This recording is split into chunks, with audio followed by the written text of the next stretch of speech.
अस्सलाम वालेकुम नाज़रीन, अली ज़मान अवान, चीफ रिपोर्टर अवामी मसाइल न्यूज़ पेपर कराची। अपने तमाम जितने भी मेरे सुनने वाले हैं उनसे मुखातब हूँ। मेरी इस वीडियो को इंसानी हमदर्दी के तहत कराची के लिए, कराची की आवाम की परेशानियों के लिए आप शेयर कीजिए, क्योंकि साफ़ी लिख सकता है, बोल सकता है, हमने अपना हक अदा किया है। कराची का एक ऐसा अहम इशू पानी ज़िंदगी है, लेकिन इस पानी को भी कारोबार बना दिया गया है। चलो वो एक लंबी बहस है, मैं उस पर नहीं जाऊँगा। कराची के काफ़ी इलाके पानी की बूंद बूंद को तरस रहे हैं और काफ़ी जगहों पे पानी न होने की शिकायत आ रही है। ऐसा भी आपने देखा कि हालिया पिछले माह में लोगों ने जो पानी का एक सिंगल टैंकर, वो भी खारा पानी 3500 से 4000 में ख़रीदा। मीडिया रिपोर्ट के मुताबिक आपने देखा, हम सब ने देखा कि जो पिछले साल जो बारिशें हुई, हब डैम में 2 साल का पानी का ज़ख़ीरा था। मुझे नहीं पता कि वो पानी कहाँ गया, ऐसी कौन सी मखलूक थी कि जिसने ये पानी पिया या इस्तेमाल किया। और कराची वालों की किस्मत में सिर्फ वाटर टैंकर के ज़रिए पानी वो ख़रीद रहे हैं। उनकी किस्मत में यही महंगे दामों पानी ख़रीदना है। मैं सवाल करता हूँ, अपील कर करके, लिख के तो हम थक गए हैं।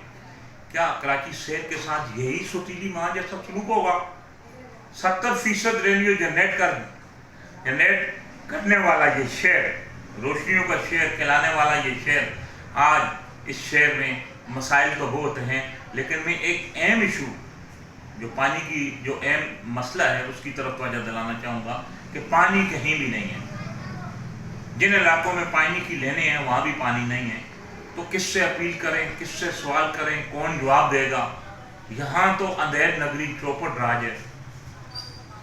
मैं पानी के हवाले से मोहतरम चीफ जस्टिस ऑफ पाकिस्तान से अपील करूँगा कि कराची के पानी के मसले के हवाले से मोहतरम चीफ जस्टिस ऑफ पाकिस्तान, हम मीडिया के तवज्जुह से आपसे हाथ बांध कर अपील करते हैं।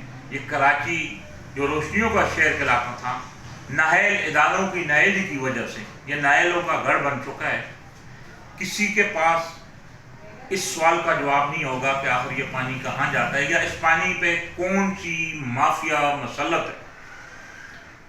कराची की कई ऐसी बस्तियाँ हैं जहाँ गरीब लोग रहते हैं, बेमुश्किल से वो अपने दो वक्त की रोटी वो अपने बच्चों को खिलाते हैं। अगर एक ख़ानदान जिसकी तनख्वाह 15,000, 12,000 या 20,000 है, क्या वो महंगे दामों 2,000, 3,000 का टैंकर जो महीने में ख़रीद कर वो दे सकते हैं? उसकी और भी बहुत सारी घरेलू अखराजात होते हैं और भी उसका बजट मुतासर होता है। अगर यही पानी कराची की लेनों में आए, हर घर में पानी मिले, तो एक तो वाटर बोर्ड को जो इससे फ़ायदा होगा, और अगर तमाम इलाकों में बिल बनाकर ये जो पानी आजकल बेचा जा रहा है, ये वाटर बोर्ड की अगर लाइनों में आए, तो जहाँ आवाम को फ़ायदा हो, तो वहाँ वाटर बोर्ड को भी इसमें एक कसीर रकम मिल सकती है। अपील ही कर सकते हैं कि इस वक्त जो कराची में पानी की शदीद जो कमी है, मैं तो कमी कहूँगा ना, पानी है मगर जाता कहाँ है ये सबको पता है। मैं यही कहूँगा कि कराची की आवाम के हाल पर रहम किया जाए और हर इलाके में जो पानी, जहाँ पानी की कमी है, ये छोटो या जहाँ महंगे दामों लोग पानी बेचते हैं, वहाँ लाइनों के ज़रिए अगर आवाम को पानी दिया जाए। अगर जहाँ लाइनें नहीं हैं, वहाँ टैंकर के ज़रिए सरकारी रेट पर वाटर बोर्ड की जिम्मेदारी बनती है। रियासत एक माँ होती है, तो माँ की जिम्मेदारी है ना अपने बच्चों का ख्याल करें, तो वहाँ सरकारी रेट पर गरीब लोगों को पानी उनके घर पर पहुँचाया जाए। ये हुकूमत वक्त की जिम्मेदारी होती है। हम मीडिया के ज़रिए अक्सर आवाज़ उठाते हैं और ताकतवर माफिया हमारी आवाज़ कुछ करप्ट लोगों से मिलकर दबा देती है।